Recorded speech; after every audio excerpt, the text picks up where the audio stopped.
Alright everybody, Sprocket here again. So, these are an example of turn signal cams, what they're called for the Delco switch. Well, of course that's AC Delco. Now it's hard to see because the dumb light on my phone turned on, but right here, this is what they call first design, which is hard to see, but basically where your turn signal lever comes in, it's straight out. Okay, that's your first design. Now that one is not going to work in mine. Second design, as you can see, goes this way. It's the angle that follows basically this arm right here. And my original that came out of the car, as you can see, also follows that same pattern. Now, it's not exactly the same, but the only one that I found on Rock Auto is made by this company, which I'm noticing is also these guys, which I trust that brand, so I never heard of these guys, but if they're the same people that do those two, then it's good stuff. But you got to be careful, because if you do like I did and ordered on Rock Auto, there is another one made by, I don't remember who it was made by, but it also says second design, but it looks like this one, where it's straight out instead of following that angle down.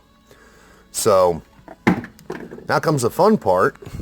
In my original here, I have to pull these contacts out. I don't know if you can see it, but there are springs under them which like to go flying. So you have to, inside here, the little brass contacts, you have to very gently with a little tiny screwdriver pry them sideways so they come out, and then you have to reinstall them into the new one. So it's hard to see because of this thing. I really hate when this thing automatically, hey, you need a light. No, I don't. But anyway, you can kind of see it there. There are 4 little depressions in there for the springs, but that's where the springs go. Now, again, with this, as you can see, maybe, it's pretty dry. You want to make sure, because there's very little lubricant, even though it doesn't really look like it. You got to lube these things, because if they don't get lubed, they don't work as well, and they'll wear out faster, because it is only brass. It's a soft metal. So I'll show you more in a bit. Okay, so got the new contacts and the springs. Well, not new contacts, but the contacts into the new piece. Now, one thing, if this thing will focus on it, you see the little tabs down inside here? Now, they're spring-loaded. Okay, so you can see you can get it to stick down through a little bit. Come on, focus. Here we go. What you do, stick a little screwdriver down in between here if they're just a little bit loose, and then squeeze it, pinch it against a little bit, because what was happening was on this one, the little contacts were spread out just a little bit because of when I removed it. And like I said, it's brass, it's soft metal, so it's real easy to bend. And what happened was it had some side-to-side play, and it wanted to let one of the sides come out. And since we don't want that to happen, you tweak the brass just a little bit in, so that way it'll hold better inside of these little slots right here that they mount in. Alright, so as you can see, got a light coating of grease on there. It doesn't need to be super heavy. So that's, like I said, it's to make sure it lubricates it on these contacts in here. And I put a little bit more in there. And it's, like I said, just to keep it from wearing out. And also it becomes, just like with the suspension, a corrosion preventative, just in case it gets real damp inside the cabin area here. Now what I'm in the process of doing is sealing it up so I don't have that problem. You know, I got new door seals, and because these things are about rock hard. And then I'm patching up the top here because it's all rusted through. I mean, as you can see, daylight coming through. See my finger on the other side. Not good. I'm welding that up. Plus, like I said, getting all the door seals replaced so that hopefully I can put new carpet in it. But anyhow, so I forgot to show you right here. It's a little clip. There's one down here on this side too. Don't remember if there's... No, there isn't one on the other side, but those are basically what hold this into that assembly, okay? And then of course the springs in here is what keeps the contact in here. You clip that into place, and then you have these two little bars right here that actually do the clicking. This is also the spring.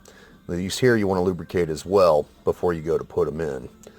But once I get a little further and I go to put them in, I'll show you what it looks like. Before I forget to show you again, this little piece right here, as you can see, is threaded on the inside. It goes right here. It's got this little tab right here which retains it in that little groove. This is what you screw the turn signal lever into. So being aluminum, you want to make sure you line those threads up. And remember, I told you before, turn left first until you feel it go clunk down in, and then turn it tight. If it binds at all, you don't have it in there, right back out, try again. Alright, something I forgot, so I had to pull this back out. This right here is a pivot point. So you want to make sure you lubricate the, use a fancy word, circumference of this, basically the outside of it. So lubricate that too. It goes down inside this little pocket right here. That way it moves more freely. Alright, so got everything back together. Like I said, you want to lubricate it in here because all of these are moving parts. So basically from there, remember I said you had to depress that four-way switch? So do that carefully, okay? And then what you do, ooh, yeah, there's a little bit straighter shot. Slide it back in. There went the button, which is okay. Alright, so until it fully seats, now you can see that screw hole up there, that's lined up. So what you do, one at a time, set those in place, get them started, and then once you get them all started, then start tightening stuff down gently. Something else that's important to remember, when you pull screws out and you got multiple sizes, multiple thread pitches, make sure you put the right thread pitch back into the right hole.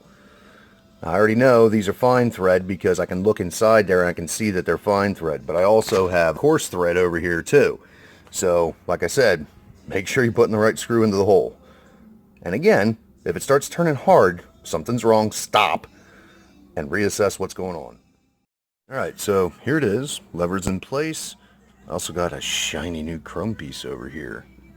Flasher button, that was missing when I got the car.